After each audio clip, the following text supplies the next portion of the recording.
Let me first say that I'm so happy to see so many of my colleagues, young and old, here in Cork.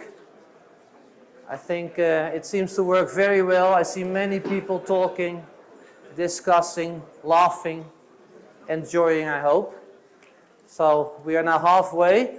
It is a long tradition at the EAS annual meeting that we have the opportunity to hear about the status and developments at our major observing facilities with a European nature. And as we are now, of course, having a special topic at this meeting to discuss with each other the future beyond 2040 or so, I have also asked to our colleagues from representing these facilities to focus on the future of their observatories. We have 4 talks of 15 minutes, so that means a little bit less than 15 for the presentation, and I hope, of course, also to hear from you as the community what you think and what you advise. So please, the first speaker today is Roberta Zanin, and she will inform us about the CTAO. So thank you, everybody. Is it working? Yes. So it's a pleasure for me to present CTAO, that stands for Cherenkov Telescope Array Observatory.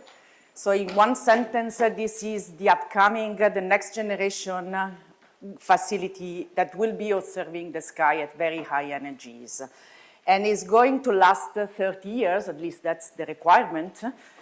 So it's, I would start, since it's not you don't hear very often about gamma rays in this audience, then I will start with a short status of the field, and I would say that these slides really illustrates well the status of the fields. So surfing, so the very high energy gamma ray field relates to the broad world of astronomy in the same way as surfing relates to the Olympic Games. So surfing has a long-standing traditions with a devoted community, but it entered the Olympics only 4 years ago in Tokyo. And it's about the same time that similarly the very high energy gamma ray field is actually being established within the astronomical landscape. So when we talk about very high energy gamma rays, we are referring about between tens of GeV, giga-electron volt, until hundreds of TeV up to PeV energies. So this is a field that mainly due to the way the gamma rays are detected has been classified for a long time and still is part of the astroparticle physics. So we don't detect directly the gamma rays, but we do detect the byproducts of these photons with the air molecules. So after many years, this was born in the late 80s, so it has more or less 30 years, but it took a long time to be established and to prove that the detection technique is actually mature enough to be able to approach the astronomical world. So right now we are at the point where we are ready to transition from being discovery machines to astronomical observatory. And it is here where CTAO comes in. As the surfer does look for extreme waves, we do look for extreme environments. I mean, the message here is if we want to detect gamma rays, these are the most extreme energies in the universe, so we need to look for shocks that can accelerate particles up to relativistic energies, and among them they can also accelerate gamma rays. So these slides illustrate the main class of gamma ray emitting sources. You have AGNs, gamma ray bars, novae, pulsars with nebulae. So this is basically relates to the astrophysical science cases of the field. So if any of you has a scientific project relating to studying one of these objects, he or she can consider to actually approach the gamma ray community, because the gamma ray fields, because these would add extra information, especially when you talk about magnetic fields or the maximum acceleration energies. The gamma rays can also be used not only to do astrophysics, but also in the context of cosmic ray physics and fundamental physics. So gamma rays are tracers of cosmic rays. So by now we have learned, thanks to the gamma rays, that the cosmic rays in our galaxies are indeed produced in supernova remnants. But we have also learned that not the entire energies of the cosmic rays can be explained with supernova remnants. So right now, one of the open questions of the field is which are the sources that can accelerate the cosmic rays and produce cosmic rays up to the highest energies in our galaxies. Along this line, as I mentioned before, gamma rays can also be used to do fundamental physics measurements, or what we call the gamma ray cosmology measurements. So one example is we can indeed indirectly measure the EBL, the extragalactic background light, by looking at absorption features in our spectra. And I recall that there is a session tomorrow about all these science cases, so if you are interested, you can just join us. So if you want, as I said, to study one of these science cases, the instrument that you would be looking at is this Cherenkov Telescope Array Observatory, what we call CTAO. So here you see two renderings. Unfortunately, they are still renderings. So these are the two sites. CTAO is going to have two observation stations, one in the Canary Island of La Palma and one at EAS in Chile. So you see from the pictures that there are different kinds of telescopes. The reason is that each type, each design is actually optimized for one specific energy range. So in order to have a cost-effective coverage of a large energy range that we will be talking in a second. So here you see the layout of the two arrays, one in the north, one in the south, where you can actually identify the different kind of telescopes.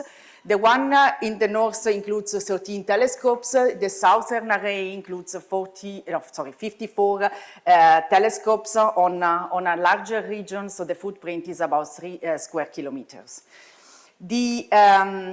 Just to give you just a word about performances, here I plot the sensitivity, so the minimum detectable flux in 50 hours of observation, where you can see, so these are in red and white, you see the CTA north and south sensitivity curves as compared with the currently existing facilities of the same kind. So you see what is the improvement up to an order of magnitude depending on the energies across the entire energy range that spans from 20 GeV up to hundreds of TeV. In this plot, you can also see other gamma ray facilities of different kind. So the other important performance is the angular resolution. So here you see the resolution of Hess, which is one of the existing facilities of the same kind, and how these compare at the same energies with the CTAO and the other gamma ray instruments. And another important point is that another important performance KPI is the source localization. That is going to be between 15 and 30 arc seconds, where the angular resolution is of the order of sub-arc minutes.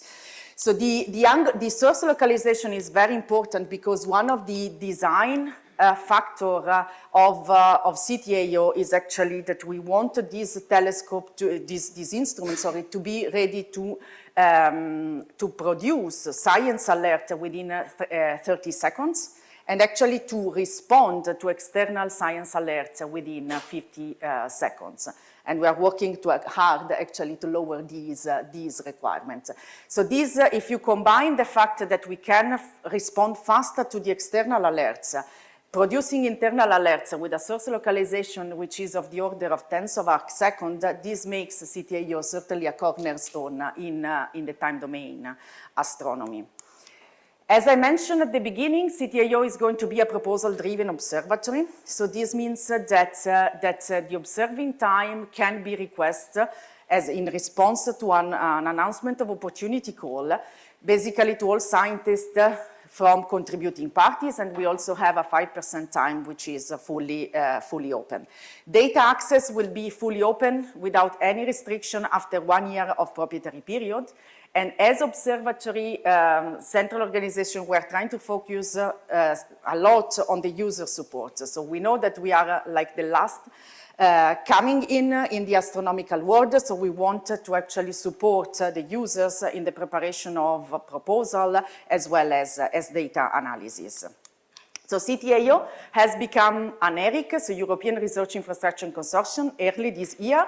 It has, just for completeness, 4 operational facilities. So on top of the 2 sites, observation station that I mentioned, we have the headquarters in Bologna in Italy and a science data management center in Zeuthen, which is close to Berlin in Germany. It is currently funded by 9 European member states, plus the ESO and Japan as strategic partner. And we have Australia, Brazil, and possibly the States that are on their way to join the project.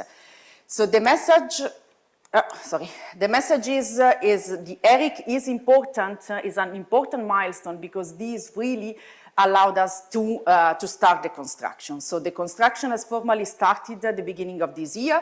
This is a picture that I took 2 days ago in La Palma. So you see here that we have already 3, you see the 3 LSTs, so the large size telescopes that are already assembled, and one of them is already under commissioning. And there is a 4th one that is behind here and is not visible. So construction has really started.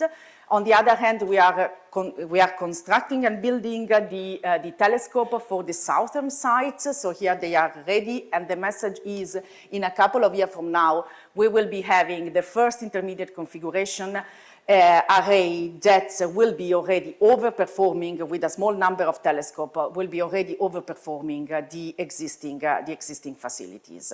So basically the takeaway message is that the first data will come soon, so stay tuned. We are confident that CTIO is really establishing the very high energy gamma ray astronomy as a key discipline within the broader field of astrophysics, and it will be the first proposal-driven astronomical observatory in the field. And that's it.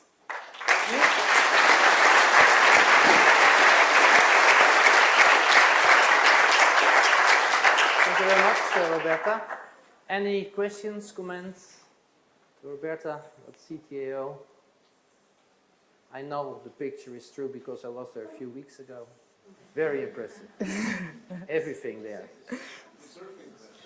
Oh! No, that was not me. No. Sorry, Roberta. Is there anyone who wants to add something? So if not, it was very clear.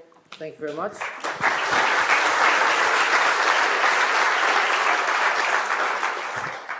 So our next speaker is Gaidi Hussein, who is going to present us about ESA's science vision.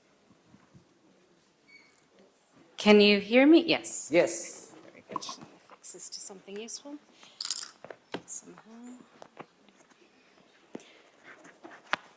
Right, so it is my, actually I'm going to set a timer because there's a lot to get through in 12 minutes. So it is my pleasure, privilege, and challenge to present to you the ESA science program in the next just under 15 minutes.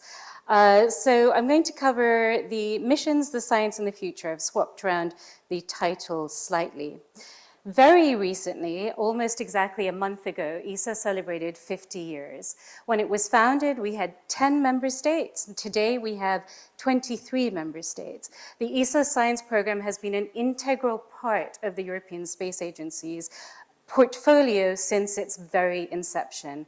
And today, it forms one of the 4 main pillars that constitute ESA itself. So science and our sibling directorate, human and robotic exploration, form one pillar. The other pillars are enabling and support, which include our launchers, our ground stations, and the technology development that's needed in order to deliver the future missions that we all want. And then there are, of course, the applications, which encompass everything from Earth observation, navigation, communications and commercialization. And last but certainly not least, particularly in today's world, there is space safety. But focusing on science itself, it's worth reflecting 50 years on what the ESA science program has delivered. Over the course of the last 50 years, we have delivered 41 missions. Some have been partner-led, so by NASA, JAXA, and other space agencies, but many of them, the majority of them, have been led by ESA member states using ESA itself. 17 of those missions are in operations today. This represents a peak of the most numbers of missions that are in current science operations at any one time. In fact, we reached a peak of 19 for a few months, but then Integral finished science operations and so did Gaia, and so it's dropped down to 17 in the last few months. And there are 24 missions that are now, they've completed their science operations, they're in legacy phase or in post-operations, and their data are living on in our archives where we make sure they stay accessible and relevant so you can bring new technologies, new ideas, and new concepts to revisit these legacy data sets and get new insights in different areas of astronomy, planetary science, and heliophysics. There are 14 missions that are currently in study and development, and it's worth highlighting that these missions follow a diverse range, not only in terms of the science that they address, but also in terms of their scales. So we broadly describe mission types in the categories shown to the right. We have the L-class missions, or the large missions, in which there is a level of investment that corresponds to what we call about 2 years of levels of resources. These are essentially billion-euro class missions. And these are flagship missions where ESA member states have decided this is where we want to really showcase our leadership and do intensive technology development in order to reach these massive milestone missions. Then we have the M-class missions, which have about 1 year level of resources, so they're of the order of 600 million euros. We have the small and the fast mission categories, which, as the name would imply, have a much faster time frame between selection to launch, and those are of the order of 200 million euros. We have missions of opportunity, where we provide contributions to partner-led missions that are non-mission critical.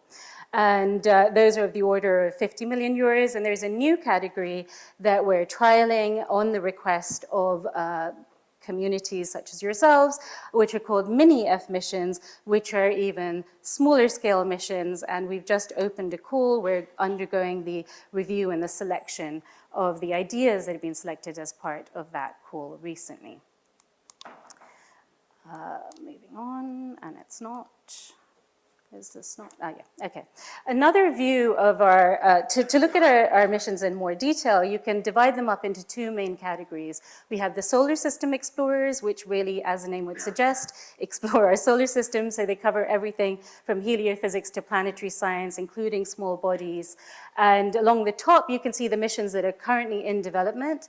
In the middle, you can see missions that are in active operations, so they're operating today. And along the bottom, you can see the missions that are now in legacy phase. So they've completed their work, they're resting in various parts of the solar system, literally, but their data live on in our archives. And of these, SMILE is the next one to launch, and that is a partner mission in partnership with the Chinese Academy of Sciences. Proba 3 is undergoing commissioning right now. It's actually being led from our technology directorate. It's a technology demonstrator, but its purpose is to see if we can produce artificial eclipses to study coronal dynamics in detail, and we're seeing some really good evidence that it's doing that at the levels that were needed through very precision formation flying. And Cluster recently ended its science operations and is in post-operations. Moving on to our cosmic observers, these are the astronomy and cosmology missions. As before, the missions that are currently in development are shown along the top. The missions that are in active operations are in the middle, and along the bottom, you can see the missions that are in legacy. So I forgot to highlight Gaia. Gaia was it should be a bright pink, because even though science operations have ended and the spacecraft itself has been passivated and moved into a caretaker orbit, there is still intensive activity both inside ESA and across all our member states in order to deliver the full potential of Gaia. So it's not quite legacy yet. It has yet to deliver its full legacy, but it will, and it already is. And Integral recently ended science operations. The next 2 missions to launch in the portfolio to which we've contributed is Roman, which of course is led by NASA, and Plato, which should be launching probably early 2027, according to current schedules. Another view of the missions that I think is illustrative to look at is looking at them more chronologically. This is just a subset of the more recent missions. Here you can see in green the missions that are currently in operations, and of course HST has been the longest running. And in blue you can see the missions that have ended their science operations. In magenta you can see the ones that are currently in implementation. And what's really important to highlight here is that it's extremely important for all of you, for all of our scientific communities, that we keep planning the future and we keep populating this pipeline, or we lose the ability to maintain the excellent active communities that we have across all our ESA member states. So I wanted to just take a couple of minutes to talk about science highlights, and honestly it's impossible to just focus on some science highlights in this shorter talk, but I chose 2 particular milestones that we've passed this year. The biggest scientific story in the recent months from our missions is, of course, the Q1 public data release from Euclid. And here you can see a subset of the 380,000 galaxies that have been morphologically classified thanks to really efficient use of machine learning techniques combined with the engagement of literally thousands of citizen scientists, as well as hundreds of astronomers and cosmologists involved in the Euclid Consortium, and of course our ESA teams. These 380,000 galaxies are just a subset of the 26 million galaxies that we think are contained within this release. And just a few words about Q1. So Q1 focuses on the yellow areas shown here. These are just one scan that Euclid has taken of each of the Euclid deep field regions.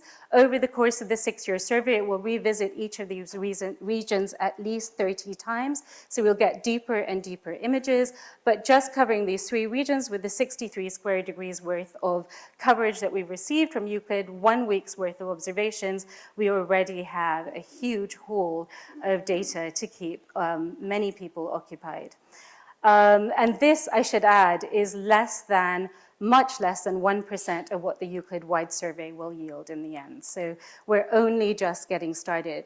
A particular result I wanted to highlight is the identification and classification of almost 500 high-grade, strong gravitational lenses that have been found with Euclid, many of which have been found for the first time, thanks to his exquisite imaging capabilities.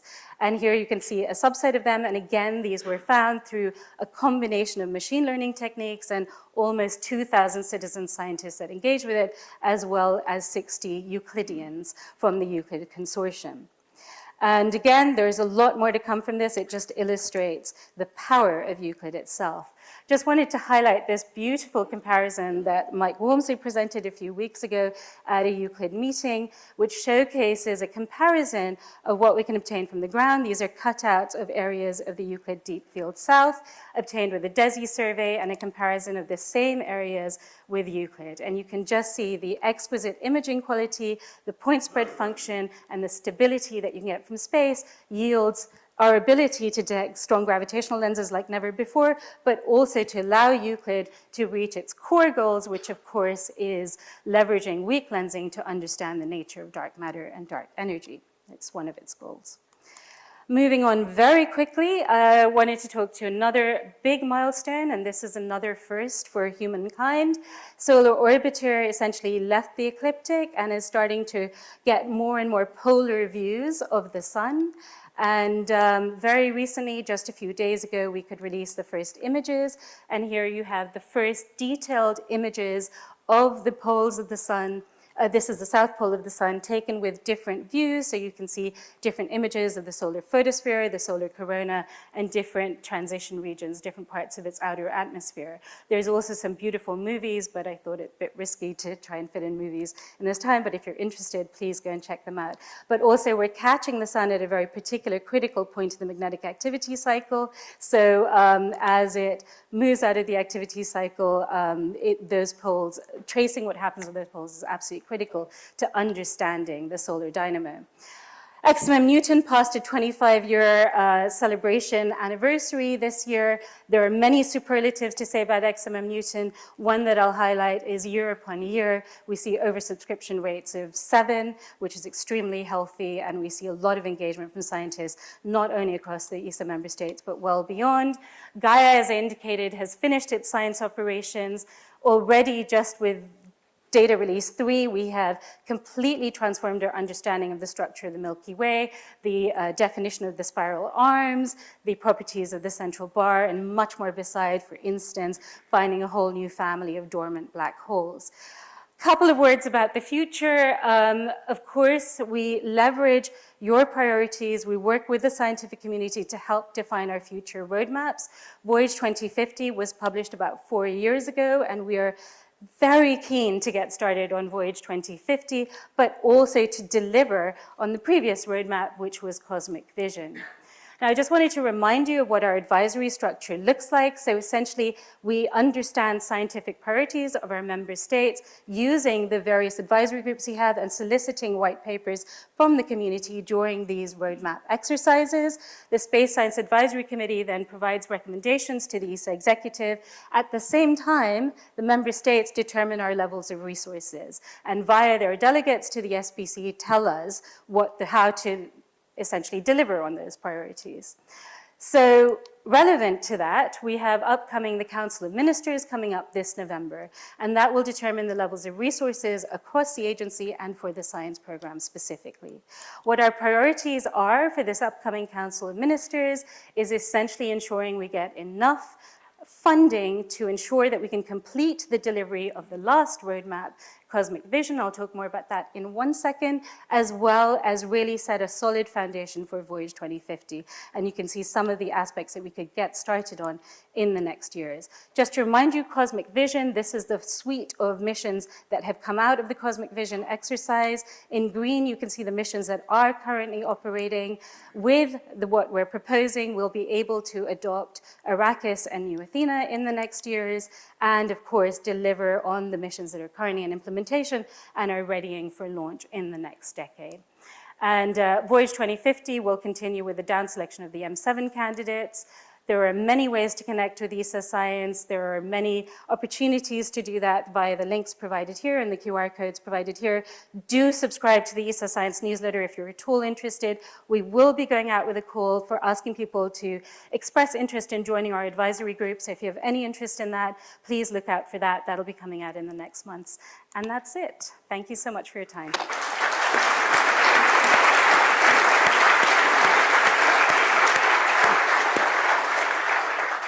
Thank you, Gaiki. Of course, congratulations with the 50-year anniversary.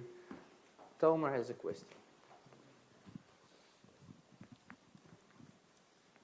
Hi, thanks a lot for the nice overview. I couldn't help but notice that when you showed the mission duration for the different missions, the newer missions have a much shorter lifetime compared to the older missions, like our cell phones and all the other electronic devices. So I wonder why this is. Right. So yeah, that's not the complete picture. So essentially, they show what the nominal missions are. So when a mission is adopted, they're adopted and accepted for a certain nominal period at which they have to deliver the core science goals for which it's designed. Now, our engineering is spectacular. Your engineering is spectacular for our instruments and our spacecraft. So actually, they end up lasting a lot longer than they ever had a right to. And so we work with our advisory bodies, with the SPC delegates, to go through regular extension cycles. So most of the missions that you saw that have much longer timeframes have been extended multiple times in consultation with our member states and our scientific advisory groups. And it is likely that these also will be. Any other question? Geraldine, here.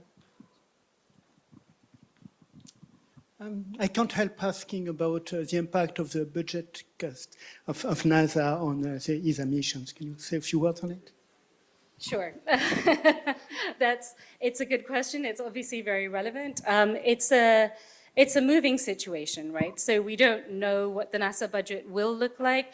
Obviously, with all of our missions, we have a long history of working with international partners. We always look at the risks involved with all of it. All of the risks that have now come, that now we're evaluating in more detail, were things that we'd already cataloged and already showcased at the time of adoption for all of the missions that are affected. So for most of the missions, we can essentially make adjustments to absorb the impact. For the missions for the upcoming missions, which will be more heavily impacted, which, I mean, you've seen, our director has talked about in detail as well, are LISA, Envision, and potentially New Athena. And so we are talking with our member states about ways to mitigate that.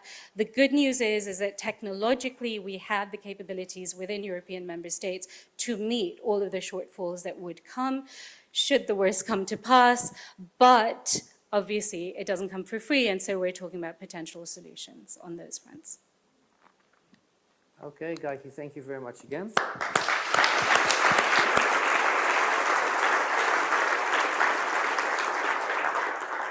There are some seats in the front for those who stand in the back, and if you are sitting at the outside, you move a little bit inside so that everybody can sit.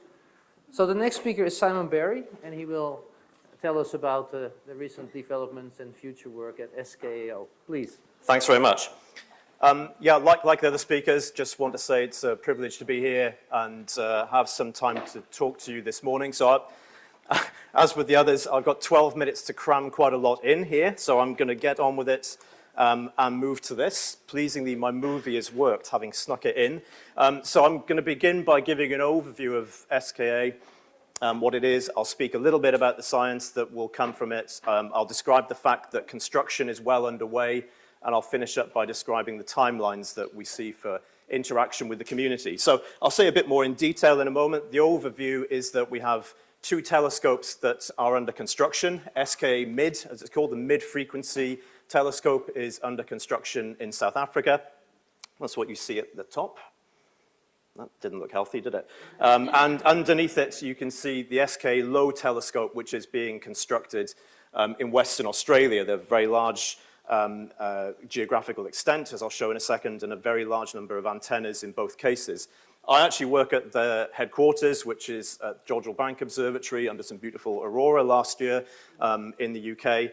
And the overall construction budget and timeline you can see summarized in the bottom of that screen. But I think it's important to stress this fact. We're building a radio telescope observatory here with facilities at different wavelengths, but it's being designed and built as a facility which is not just for radio astronomers. You want to stress that very, very strongly, that the intention is that the entire wavelength community around the world can use this facility and be able to exploit it. We're an intergovernmental organization. We were created in 2021, so that's our membership map. We've got the set of countries that you see in the top there as member states of the organization. They're spread in a very diverse way, north, south, east, and west around the world. There are many partners who work together for a very long time in that group. There are others who perhaps not necessarily regular partners in this kind of endeavor, but I think it shows the diversity and the broad involvement of communities that we have within the project and within the organization. We have other countries, France, Sweden, who are in the process of joining, and there are discussions going on with a whole variety of countries, including this one that we're present in right now, about membership in the future for their communities, and that's very exciting.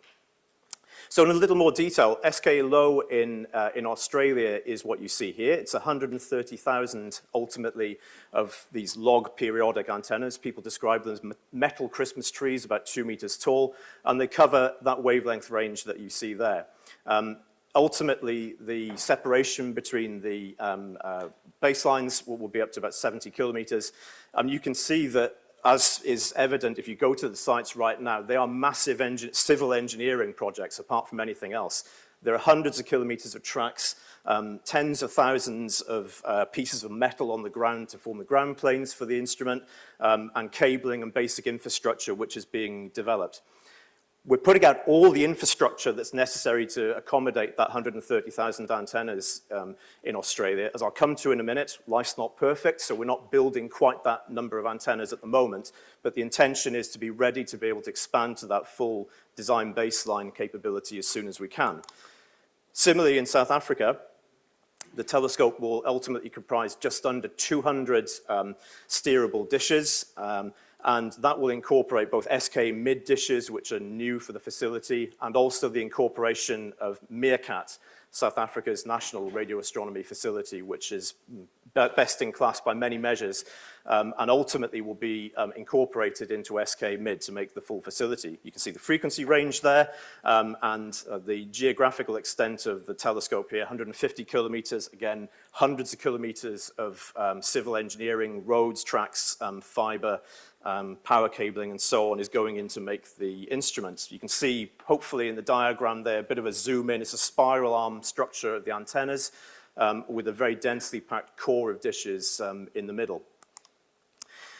It's going to create an enormous amount of data. In yesterday afternoon's session around sustainability of astronomy facilities, there was, I think, a challenge thrown down to be able to not just deal from an IT point of view with the kind of data that instruments such as SKA will generate, but also to deal with the implications of powering facilities and dealing with data processing.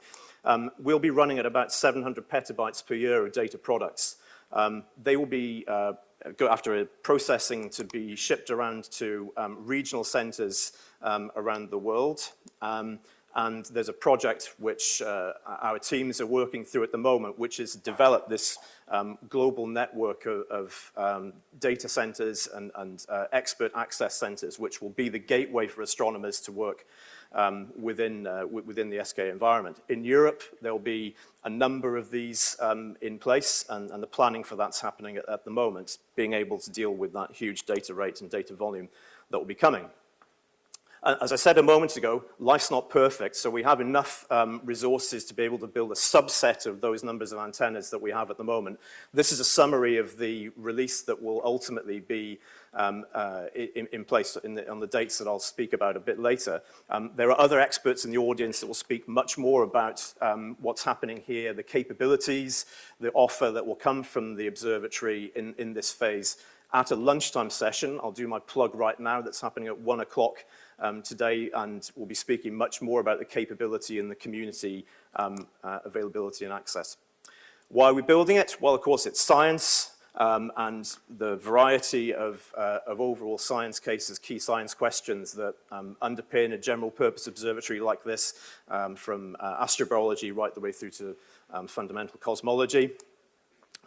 We have working groups that cover the whole spectrum of SKA science, with several thousand scientists from around the world who are involved in these things. There's a URL at the bottom. These science working groups are not closed. They're deliberately open. Any of you, if you're interested in being involved and you're not currently, you can be by going onto our website and getting involved. It's as simple as that, and helping to shape the way that the science from SKA will be done in the future. The dangerous bit of being a policy person like me and then talking about science is that somebody asks questions about it. So I'm going to whip through these and simply give an overview of a few of the science areas around planet formation using SKA. We will be, by most measures, the most powerful pulsar detection and timing array that's being created, with all that comes from that. Will be a fundamental instrument for investigating general relativity, and providing H1 observations out to high redshift with all kind of science that comes from that. Investigating the star formation history of the universe, the overall picture of how galaxies evolve, and into cosmology, being able with SKLO to detect the EOR, we hope. So that's just a very, very brief snapshot of the science case. It's much broader than that. Again, you can find out much more information at our session later or from our material on the web. So a bit about the delivery then. And we've grown from the point of approval in 2021 to a big project. There's 350 staff working for the observatory directly or indirectly. And on the ground in South Africa and Australia, there's now very significant teams of contractors in place who are working on the delivery of the telescope facilities. Importantly, we spend a significant amount of our time ensuring that that's done in an appropriate way, and that means that we're making sure that there are local jobs being created in both locations, ensuring that we're working sustainably with indigenous communities in both countries, and trying to do things in the right way. Maybe we don't always get it perfectly right, but we're working hard to try and make that the case. SK Mid, that's one of our dishes there. There's 4 of them with the pedestals up. We've got 3 dishes basically in place and moving through initial commissioning. The first kind of key point is to have 4 of these in place, at which point we'll have the first array release, where there'll start to be some interaction outside, and that will happen in the next year. It seems to have frozen.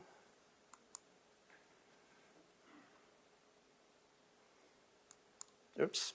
Okay, so, and then a few pictures to demonstrate the fact that things are actually happening here. There's foundation, that's a pretty scary picture if you look at it, isn't it? Some foundation drilling going on. I mean, note how close this is to Meerkat. That's a Meerkat dish in the background, and this is a foundation for an SKA dish with Meerkat in the background of it. You know, these things are almost touching, and that's a challenge. That's a huge challenge for the construction and engineering project working with our South African colleagues, taking coordination from an engineering point of view and from a scientific point of view.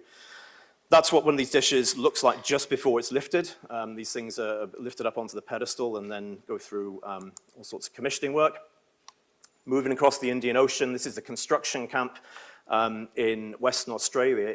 Unless you've been there, it's very difficult to properly describe how remote this place is. But the fact that this exists with 500-600 people working at it full time is really remarkable if you get a chance to go there. That's the central processing facility, which has just been completed in situ out the site. This is the correlator for SKA low.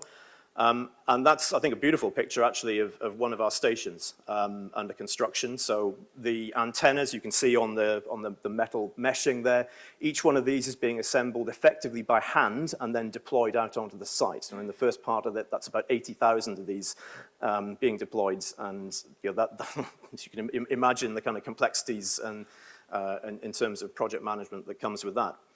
But with the first set of stations that we have been able to commission, this is a real SKA image. This is the first effectively science image from SKA low, taken on 17th of March, which St. Patrick's Day, very appropriate for, again, the location that we're sitting in. It's a primitive image, right? It's from a very small number of stations, but a huge amount of work from all the team had gone to create this. And, you know, there's 80 sources in this. In the full capability, there'll be hundreds of thousands of sources in this image, which will be really quite something. Just to finish up, I've hinted at the fact that we're trying to work in an appropriate way. We're conscious of our local impact and ensuring that we have programs and ways of working which add to the locality rather than detract from it. And in global impact, you know, in various ways at this meeting, there's been discussion about the importance of using renewable energy and sustainability for building facilities like ours. We are, along with other organizations, ESO, the IOU, and EAS, heavily involved in work around protection of dark and quiet skies, which is critically important, I'd argue, in all sorts of ways, but selfishly for a radio telescope, quiet skies is mission critical, that we're able to ensure there's appropriate governance and appropriate behaviors by industry, let's just put it that way, to ensure that we're able to do ground-based astronomy with these beautiful facilities. Last 2 slides here. Again, you come to our session at lunchtime, you can investigate in much more detail with the real experts on this, but this is the picture of SK low and mid's overall timeline, construction, and commissioning happening at SKA low right now, as you've seen from that first image a moment ago. And then in case of low, first half of 2027, science verification, a little bit after that for mid. And importantly, community interaction really coming a few months before that. So that's really exciting. Things are moving at pace, and I think things are, with all the challenges that come with a project of this scale, going really well. I think it's really exciting. I'll put this plug up again for the fact that we got this session at lunchtime in Kane Room G9, 1:15. So come along to that, and you'll be very welcome to learn more. And thanks very much indeed.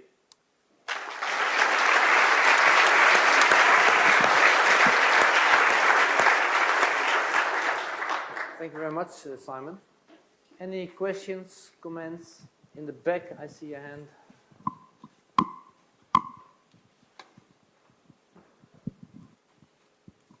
Hi, yeah, thanks for sharing the amazing images, right?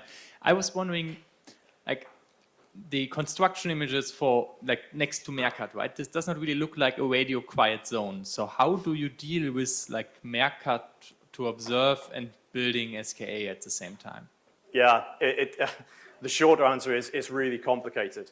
And then the slightly more detailed answer is that we've got rather complex protocols in place between our construction team and SORAO, South African Observatory, in how, when, and in what manner we can work. There's all sorts of detailed aspects of that day to day about, for example, only using cranes on site which have basically got no electronics in them, or minimal electronics, in order to try to preserve the radio quietness of the observatory, of Meerkat as an observatory site, and then what we're doing. But yeah, I mean, it's a real challenge. It means that the people involved in it spend an enormous amount of time in meetings trying to work out exactly how to manage it and tackle what you've suggested. Okay, thank you very much. Yes, Flores?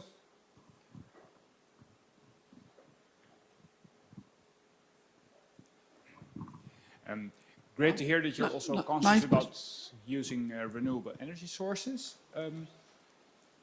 Since you're building this in sunny places, how much of your energy can actually come from solar and other renewable sources? Yeah, we've got a study group that's looking at exactly that at the moment. In the case of SK Low, I think the answer is quite a significant portion for both the core and the remote stations. And I think it's probably fractionally a little bit less potential in South Africa. But again, there's the whole power team that's working on going out to market to get industry-led solutions, which hopefully we can implement. It'll likely be quite phased. I think for the early days, as you can probably appreciate, we're probably going to need to not be using those technologies on sort of day one in some areas. But it's definitely the intention is that we can move to maximum renewable penetration, as soon as we possibly can. Yeah, one final question there. Or has it already been asked? You can ask later. Okay. Well, that's also fine. So if not further, thank you very much, Thanks. Simon, again.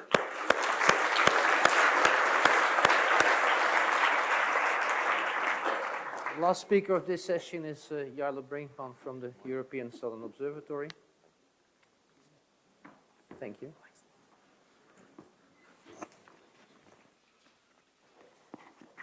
Okay, I'm conscious that I'm the only thing standing between you and the General Assembly of the EAS, so I'll start to get moving. So I started out with this image to give you a feeling of ESO at the moment. This is a picture from our webcam overlooking the ELT. You can see the ELT in the foreground being constructed. On the right-hand side, you can see the lasers from UT4 and all framing the Milky Way up above. And so ESO overall is going well at the moment. I'm going to look mostly forwards. I started my role as Director of Science only 1st of April, and I'm not entirely sure it's a joke yet. And so I will look mostly forward since I don't have any, I haven't been involved in a lot of things that have happened, but of course I will report on essential things in the past year. So ESO is, the foremost ground-based sort of optical, infrared, etc. Observatory, and we have now a very amazing portfolio that is expanding. We heard about CTAO earlier. We're going to help operate CTA South.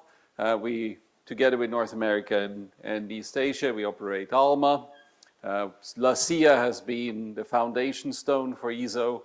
Paranal is currently state-of-the-art, doing its observations very well with the 4 UTs, with VLTI, with VISTA, and DLT is being constructed. So that is a fantastic portfolio to manage.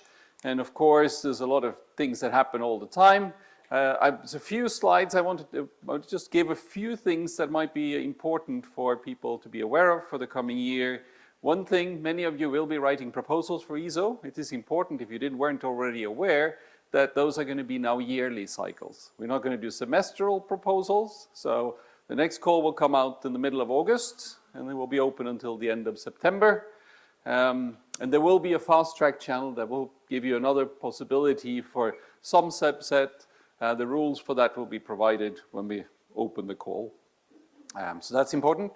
Other things that are happening, SOX, the Son of X shooter, follow-up facility for transients, is being commissioned on the NTT. Gravity Plus has an extended commissioning period. It's going very well. There will be installed lasers on UT1, 2, and 3 that will be commissioned now in the autumn. Foremost should start operating, providing science in 2026, and Moons should start commissioning in the summer of 2026.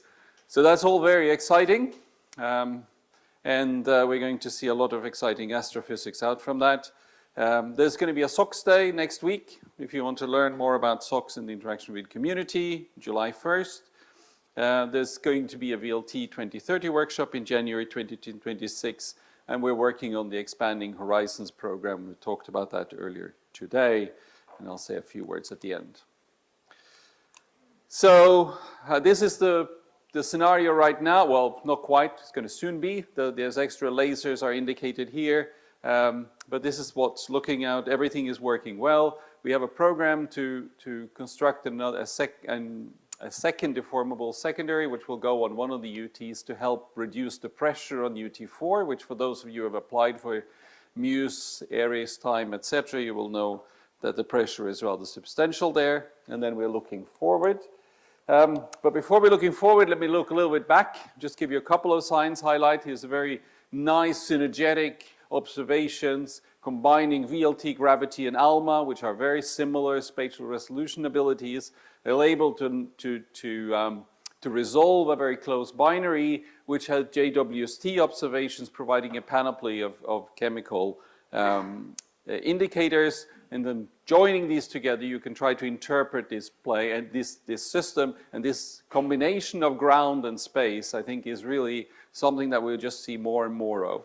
On the other hand, the second example here is an example purely using VLT data. This is using Espresso in the 4UT setup and observing various chemical elements that probe different altitudes in the atmosphere of this ultra-hot Jupiter WASP-121b, work led by Julia Seidel.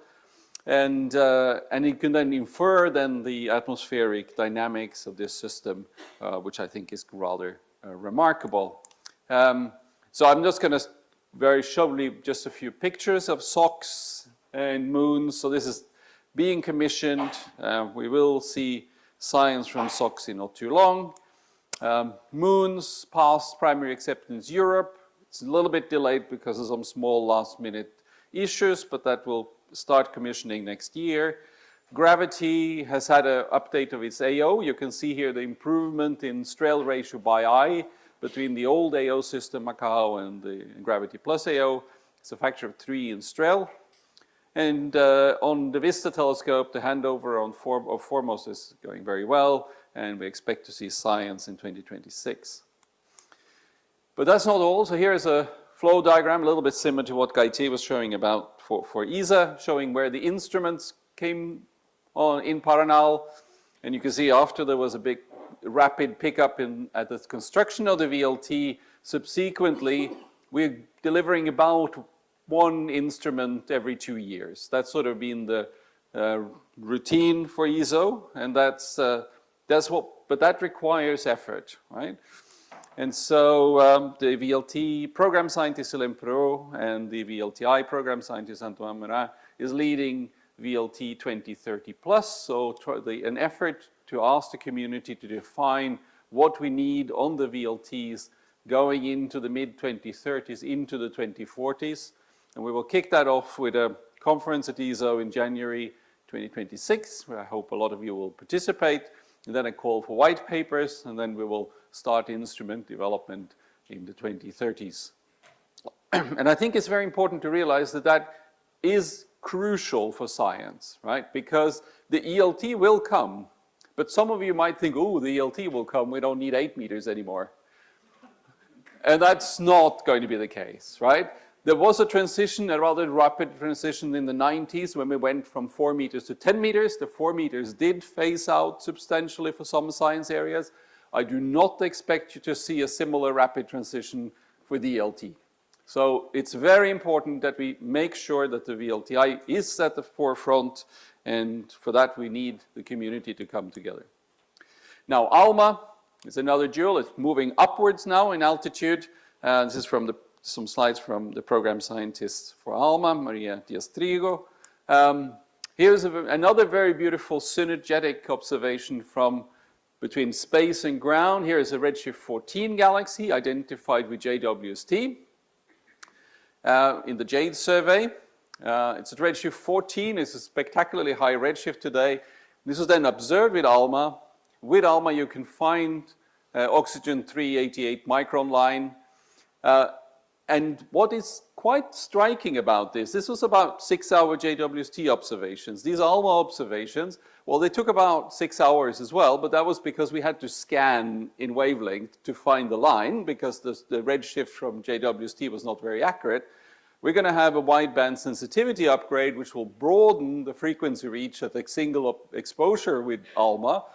And that means that you can halve that time, so you can observe emission lines from redshift 14 galaxies in 2.5 hours with ALMA. That's pretty amazing.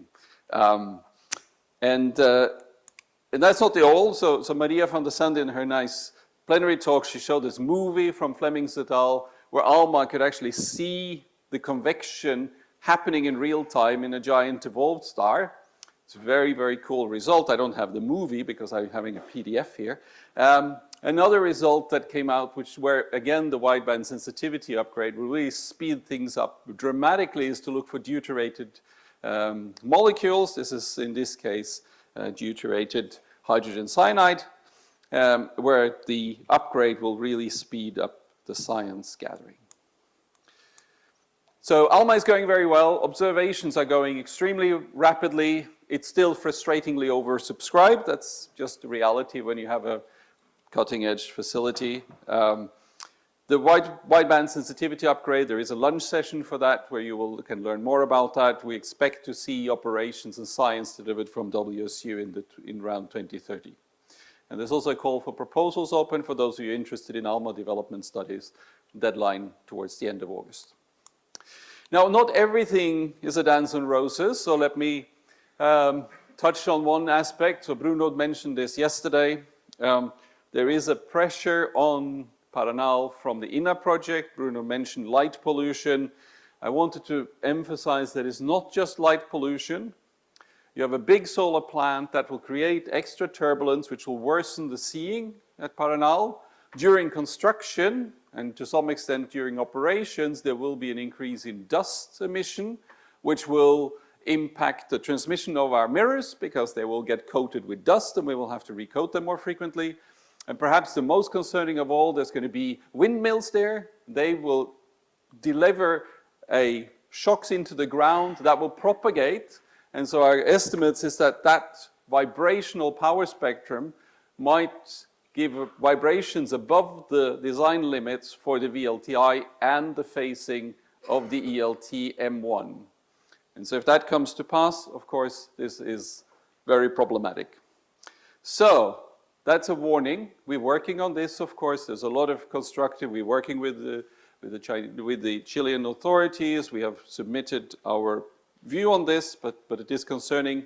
But let me finish on a positive note. The ELT, it's going amazingly well for such a big facility. As Bruno said yesterday, soon it will be really boring pictures of it, but for the moment they're really amazing. And if you want to get even more immersive, there is a great game over in the ESO stand in the restaurant. So if you get the Xbox controller and play your way around. The construction is going very well, 65% finished. Most of the facilities are now in place. We have a coating plant, we have power substations, the photovoltaic plant is there. We have 243 of the nearly 800 mirror segments are accepted or delivered. So things are moving very well on the LT. Of course, for any big facility, there are hiccups, but it's going swimmingly, actually. This is the overall schedule. So we're expecting telescope first light in 2029. Then there will be a period where the instruments can get onto the telescope. And then finally, we will have scientific real light where this is after commissioning and science verification. We expect towards the end of 2030. So now is time. You can start planning, think about it. And the first instruments that will be there will be Mikado and Metis. And they will address a very wide range of science. I'm not going to talk about them anymore right now, but that was something we will be returning to in the coming years. The instruments going very well, and we're very much looking forward to that. And what we're also doing is we're looking forward to the next project, and that's what this symposium is about. I talked about this earlier in the morning, so I'm not going to repeat that here. I'm just going to say that this is really looking to have a transformational facility in the 2040s, and we're asking the community to come up with what science you really want to see in the 2040s. And we're very broadly accepting of ideas today. And so I'm going to leave you with the moon rising behind the ELT, and that's definitely an object we're not going to observe at the ELT, and I thank you for your attention.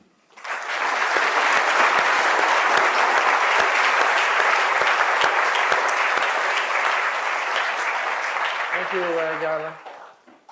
Any questions, comments on ESO? Yes, please.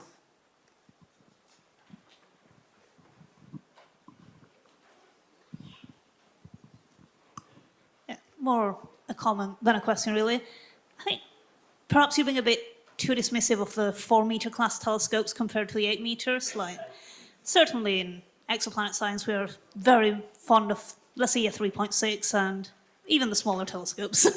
Yeah, so very, very true. I'm sorry if it felt like I was being dismissive of the 4 meters. I think it was more that there were certain science areas where the 4 meters were phased out relatively quickly when the 8 meters came along. But I fully appreciate that 1 meters, 2 meters, 4 meters are all very important part of the landscape for many science cases. Yeah.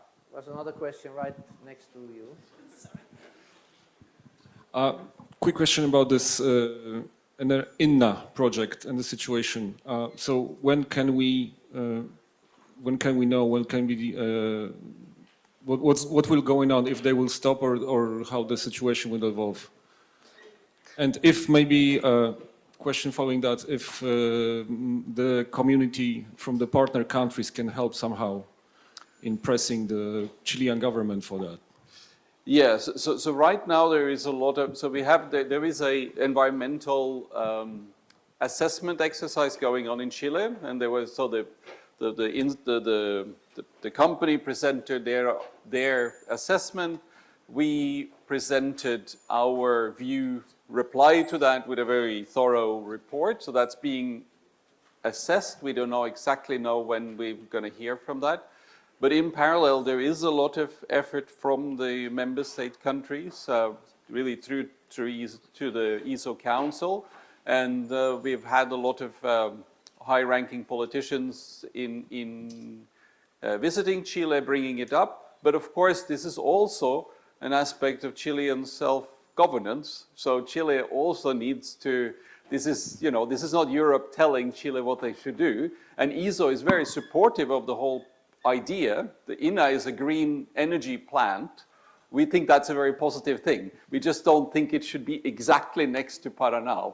So if it could move 50 kilometers, 100 kilometers away, which would be perfectly possible, that would really resolve a lot of problems. But I think it's important to realize that this is also something that Chile needs to decide on and of course Chile is you know, we're talking to Chilean astronomers, we're talking to Chilean representatives, but it is also needs to be seen that this is not, we are not imposing this on Chile. We're saying, we understand you, this is a good thing for Chile in principle. Can we see if there is a way we can move this and get a, you know, win-win situation for all? And that's the situation right now. The timescales I can't really answer yet. Okay, so thank you. Thank also the other speakers of this plenary.